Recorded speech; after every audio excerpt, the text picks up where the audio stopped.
چنانچہ مکہ مکرمہ میں ایک عورت تھی جس کو اپنے حسن و جمال پہ بڑا ناز تھا. وہ ایک مرتبہ نہانے کے بعد کپڑے بدل کے اپنے بال سنوار رہی تھی، آئینے کے سامنے کھڑی تھی اور بہت اپنے آپ پہ فریفتہ تھی کہ میں بہت حور پری ہوں. خاوند نے دیکھا تو اس عورت نے بڑے ناز نخرے سے بات کی کہ کوئی ہے مرد ایسا جو مجھے دیکھے اور میری تمنا نہ کرے. تو خاوند نے کہہ دیا ہاں، عبید بن عمیر.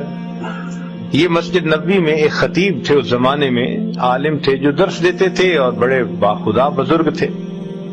اس نے ان کا نام لے دیا کہ عبید بن عمیر. تو میاں بیوی کا تعلق عجیب سا ہوتا ہے. آگے سے کہنے لگی کہ تو مجھے دے اجازت، میں تجھے دکھاتی ہوں کہ وہ پھسلتا کیسے ہے. اس نے کہا ٹھیک. عورت کو اجازت مل گئی، وہ نکلی باہر، مسجد کے دروازے پر آ کر کھڑی ہو گئی. اب مسجد سے جب وہ باہر نکلے تو عورت نے پہلے تو ایسی بات کہی کہ جیسے کوئی مسئلہ پوچھنے کے لیے کھڑی ہو. تو چونکہ انہوں نے مسئلہ بتانا ہوتا تھا، ذمہ دار تھے، تو وہ کھڑے ہو گئے. اس نے بات کرتے کرتے اچانک اپنا نقاب ہٹا دیا. اس کا خیال یہ تھا کہ جب وہ میرے حسن و جمال کو دیکھیں گے تو فریفتہ ہو جائیں گے. جیسے ہی اس نے ایسا کیا تو انہوں نے نظر ہٹا لی اور کہا کہ دیکھو تم کیوں ایسے کام کے بارے میں سوچتی ہو جس سے دنیا میں بھی تمہیں ذلت ملے گی، آخرت میں بھی تمہیں ذلت ملے گی. اب یہ الفاظ اتنے درد کے ساتھ ان کے منہ سے نکلے، وہ شرما گئی، واپس آ گئی. خاوند نے پوچھا کیا بنا؟ کہنے لگی کیا مرد ہی نیک ہوتے ہیں، عورتیں نہیں نیک ہو سکتی؟ میں بھی نیک بنوں گی. اس کی زندگی بدل گئی. اس کے بعد وہ روز اپنے خاوند سے پوچھتی عشاء کے وقت کہ تمہیں میری ضرورت ہے. اگر کہتا ہاں تو خاوند کے پاس وقت گزارتی، اور اگر وہ کہتا نہیں تو جبہ پہن لیتی اور ساری رات مصلی پہ عبادت کرتی. اس کا خاوند کہا کرتا تھا کہ پتہ نہیں عبید بن عمیر نے ایک فکرہ بول کے میری بیوی کو راہبہ کیسے بنا دیا. وہ راہبہ بن گئی. شکار کرنے کو آئے، شکار ہو کے چلے. تو یہ کیفیتیں ان کی اس لیے تھیں کہ پروردگار عالم نے ان کے دلوں میں ایک اثر ڈالا ہوا تھا. ایمان کامل ان کے دلوں میں تھا. اور یہ نہیں کہ یہ صرف بڑے لوگوں کا تھا، بچوں کا بھی یہی حال تھا. چنانچہ ایک باپ اپنے بیٹے کے ساتھ جا رہا تھا.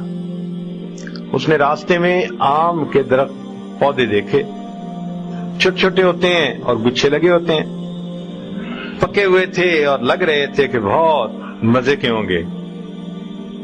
تو والد نے اپنے بیٹے کو کہا بیٹے تم یہیں ذرا رک جاؤ راستے پہ، اور میں باغ میں جاتا ہوں اور ایک اچھا پکا ہوا خوشہ توڑ کے لاتا ہوں، اور اگر کوئی آئے ادھر ادھر سے تو ذرا آواز دے دینا، میں آ جاؤں گا. وہ جی چلا. جیسے خوشے کے قریب پہنچا تو بچے نے پیچھے سے آواز لگا دی یا ابی احد یرانا، اے ابا جان کوئی ہمیں دیکھ رہا ہے. تو وہ گھبرا گیا اور ویسے ہی واپس آ گیا. آ کے دیکھا تو گلی میں تو کوئی بھی نہیں تھا. اس نے کہا گلی میں تو کوئی نہیں. اس نے کہا انسانوں میں سے ہمیں کوئی نہیں دیکھ رہا، انسانوں کا پروردگار ہمیں دیکھ رہا ہے. چھوٹا بچہ 10 سال کی عمر ہے تقریباً، اس کا بھی یقین ایسا بن گیا تھا. اور یہ یقین خود بخود نہیں بنتا تھا، ماں باپ بناتے تھے. چنانچہ داؤد طائی رحمت اللہ علیہ ایک بزرگ گزرے ہیں، بڑے محدث بھی تھے اور فقیہ بھی تھے اور مشائخ میں سے تھے، مشائخ صوفیاء میں سے تھے. امام اعظم ابو حنیفہ رحمت اللہ علیہ کے ہاں جو خاص شاگرد تھے نا 40، جو فتویٰ لکھنے میں مشورے میں کام آتے تھے، جو مجلس مشاورت تھی، یہ اس میں سے ایک تھے، مگر تقویٰ کے پہاڑ تھے. وہ اپنے بارے میں خود بتلاتے ہیں کہ میری عمر 5 سال کی تھی تو میرے ماموں گھر آئے اور کہنے لگے کہ داؤد اللہ کو یاد کر لیا کرو. میں نے کہا کیسے یاد کروں ماموں؟ کہنے لگے جب تم سونے لگے ہو نا بستر پہ تو اس وقت تم چند مرتبہ کہہ لیا کرو اللہ میرے ساتھ ہے، اللہ مجھے دیکھتا ہے، بس یہ کہہ لیا کرو اور سو جایا کرو۔ میں نے کہنا شروع کر دیا۔ پھر ملاقات ہوئی تو کہنے لگے اللہ کو یاد کرتے ہو؟ میں نے کہا میں اتنی دفعہ۔ کہنے لگے کچھ زیادہ کہا کرو۔ تو کہنے لگے میں پھر سونے سے پہلے اللہ مجھے دیکھتا ہے، اللہ میرے ساتھ ہے۔ اب جو بات بندہ روز کرتا رہے اس کا دل پہ اثر ہوتا ہے۔ وہ کہتے ہیں کہ میں بچہ تھا، اس لفظ کے بار بار کہنے سے میرے دل میں اللہ کا ایسا استحضار آ گیا کہ بچپن سے دل سے یہ خواہش نکل گئی کہ میں نے کوئی نافرمانی کرنی ہے۔ اللہ اکبر، بچپن سے ان کا یقین بنایا کرتے تھے۔